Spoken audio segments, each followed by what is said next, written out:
Buenas tardes, mi nombre es Valeria Silva y en este video vamos a hablar sobre 4 libros diferentes que todos tratan de la historia de América Latina, cómo fue la colonización. Voy a tratarlo en 8 puntos diferentes para que sea un poquito más fácil de digerir. Vamos a comenzar con los antecedentes históricos de la precolonización. Las primeras personas que estuvieron aquí en América Latina fueron de Asia hacia acá, cruzaron por el estrecho de Bering. Estas poblaciones fueron viniendo de poco en poco, fueron varias oleadas las que poblaron realmente América Latina.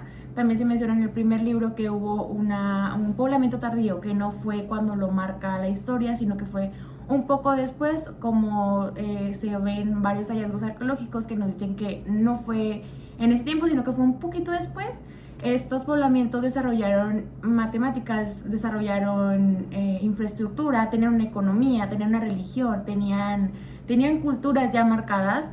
Por eso mismo el primer libro es una crítica hacia la historia que se ha contado a lo largo de los años, que es una historia de una visión europea que realmente no tratan las cosas como fueron, ya que aquí ya teníamos una cultura, ya teníamos religiones, ya teníamos asentamientos, ya tenían un sistema político y un sistema económico que estaba funcionando de una buena manera.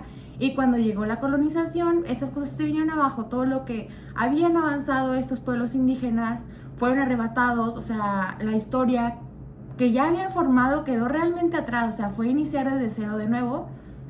Y pues mencionar que estas sociedades ya contaban con un sistema político, ya contaban con un sistema económico, tenían asentamientos ya marcados en todo lo que es el territorio de América. El conocimiento ya venía desde antes de Europa. Estas personas ya contaban con un sistema matemático, un sistema bueno de economía, ya tenían, o sea, marcada realmente su población. O sea, no fue después de que vino Europa, fue desde antes ya estaban marcados los pueblos con una buena economía, con una buena política, con una buena sociedad. Tenían culturas avanzadas como los pueblos mesoamericanos, los andinos y los norteamericanos, que eran diferentes grupos que ya tenían estas políticas, esta economía buena y funcionaba bien. Vamos a pasar a la colonización. La historia precolonizadora nos sirve para entender que Europa no vino a salvar, Europa no vino a ayudar, Europa vino a invadir. Europa no descubrió, Europa invadió.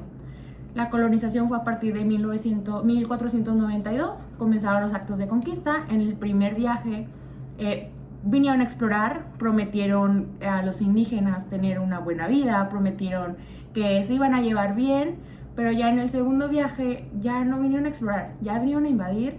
Y por parte de Europa obviamente no cumplieron lo que le prometieron a estas poblaciones.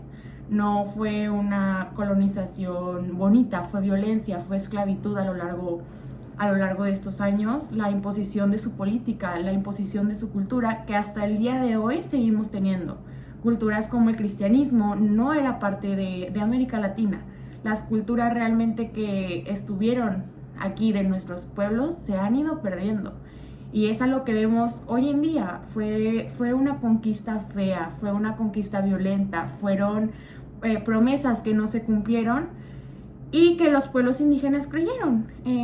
Como repito, no fue un descubrimiento, fue una invasión hacia los pueblos que ya vivían aquí, que ya estaban aquí instalados. La corona española conquistó gran parte de América Latina, mientras que Portugal se estableció en Brasil. Ambos impusieron sistemas coloniales. Es un sistema colonial, es que hay un rey y esto es un sistema colonial. No tienes derecho a nada, no tienes derecho. En este caso los indígenas no tenían derecho, eran esclavos, los trataban para trabajar, porque las primeras veces, o sea, los primeros colonizadores que llegaron aquí, no había suficiente comida, no había un buen sistema político. Entonces lo que hicieron era esclavizar a los pueblos indígenas que ya estaban aquí. El sistema económico ellos lo desarrollaron. Todo lo que habían logrado estos pueblos indígenas que ya he mencionado fue borrado, fue destruido. Los pueblos que ya estaban instalados fueron destruidos y empezaron a esclavizar a los pueblos indígenas, tanto como indígenas como afroamericanos. especialmente las coronas inglesas. Las coronas europeas fueron las que vinieron aquí, no a descubrir, repito, vinieron a invadir.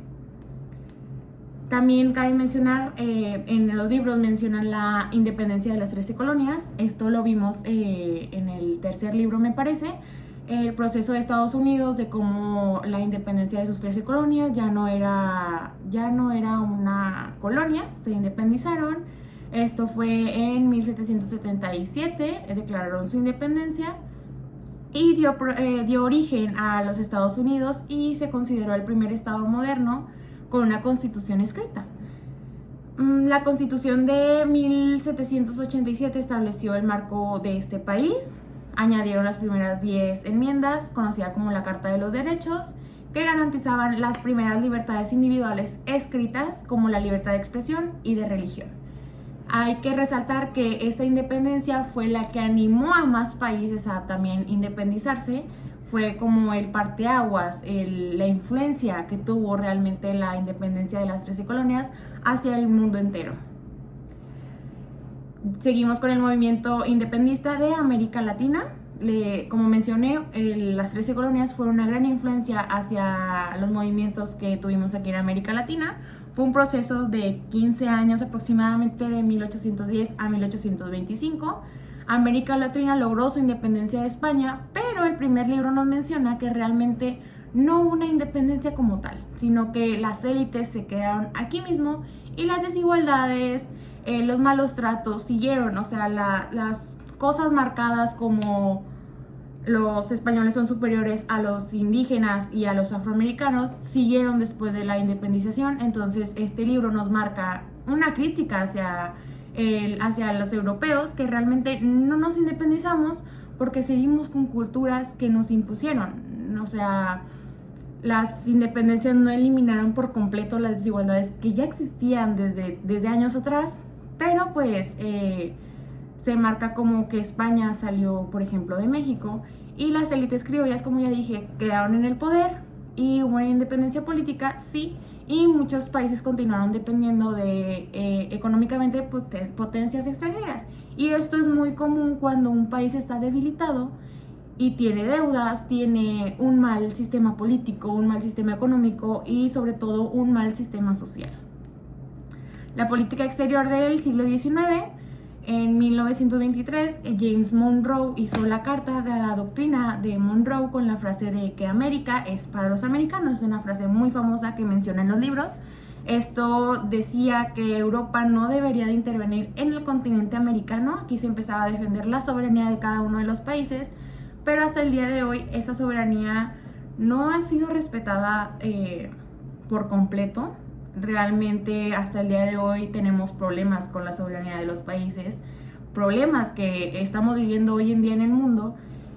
Y esto fue lo mismo, la doctrina de Monroe quitó a Europa, pero hizo apertura a que Estados Unidos viniera a estar sobre la soberanía de América Latina.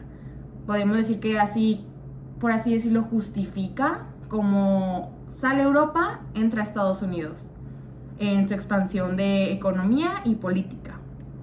México en este siglo XIX, después de su independencia, estaba muy fracturado. O sea, el país realmente estaba en una crisis, tenía deudas, estaba dependiendo de inversiones extranjeras, estaba dependiendo de otros países. Su soberanía se ve afectada claramente por la gran brecha, por cómo estaba después de salir de una colonización de años donde fueron esclavizados, fueron maltratados, hubo muchas desigualdades económicas. Claramente el país iba a estar mal, y en su posición internacional México era débil. México era muy débil y por eso mismo el libro menciona que siempre Europa fue mencionado como superior, como superior. O sea, México en este tiempo tenía una posición internacional muy débil debido a conflictos tanto internos como posiciones externas. La política exterior en este siglo, México intentaba mantener su soberanía como país, mantener sus propias reglas dentro del país y obtener un reconocimiento internacional.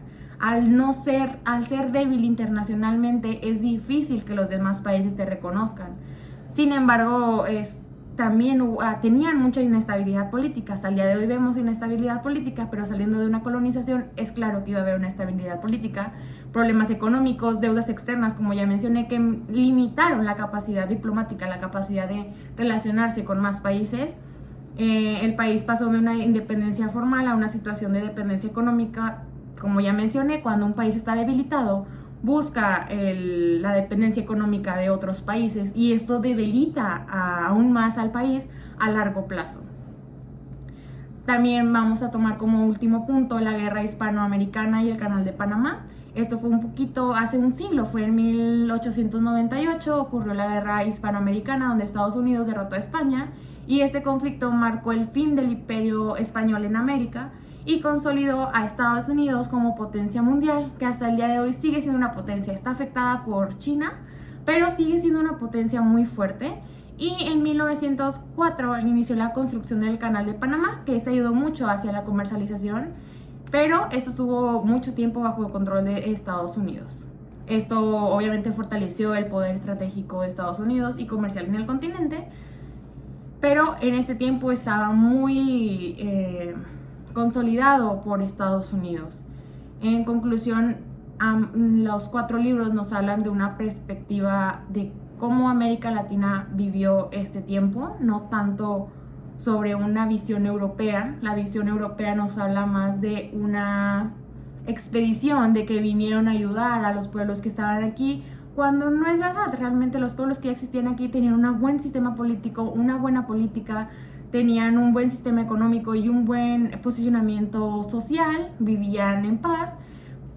Lo recalco, no fue una expedición, no fue un descubrimiento, fue una invasión violenta, fue una invasión donde hubieron muchos muertos, la cultura se llegó a perder, la mayoría de nuestra cultura se llegó a perder en esta colonización y podemos verlo con las culturas que tenemos hoy en día. El cristianismo sigue siendo una cultura muy fuerte que no era cultura de nosotros, sino que vinieron y dejaron su cultura.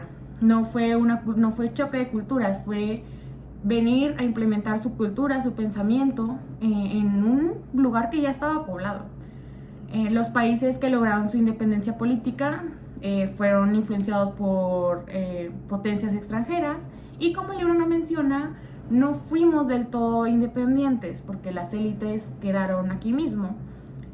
Como conclusión, concluimos que hasta el día de hoy vemos las fracturas que causó la colonización en América Latina, vemos aún desigualdades, vemos aún choque de culturas y podemos ver cómo se pierden estas mismas culturas a lo largo de los años han estado presentes.